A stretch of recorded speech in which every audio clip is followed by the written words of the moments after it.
সকলোলৈকে ৰঙালী বিহুৰ বহুত বহুত শুভেচ্ছা জনাইছোঁ আৰু নতুন বছৰটো যেন সকলোৰে বাবে ভাল হওক তাৰে আশা কৰিছোঁ।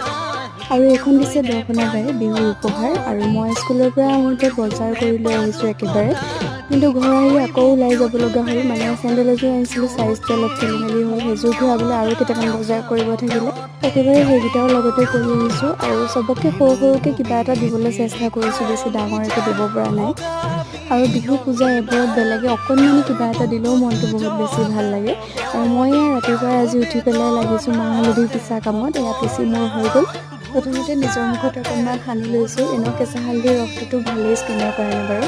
তাৰপিছত নতুন গামোচা এখন উলিয়াই আনিছোঁ গডৰেজৰ পৰা দেউতাৰ ফটোখনৰ ওচৰত পাৰিবলৈ। দেউতাৰ ফটোখন চাফা কৰি পেলাই তাতে এয়া ধুনীয়াকৈ পাৰি দিলোঁ। আৰু এইফালে গা পা ধুই একদম মই ৰেডি, আৰু সকলোৰে লগত একেলগে জলপান খালোঁ। বাৰু আজিৰ ভিডিঅ'টোত ইমানেই, পুনৰ অন্য এটি ভিডিঅ'ৰ সৈতে লগ পাম। তেনেকুৱা পালে জনাব। বাই।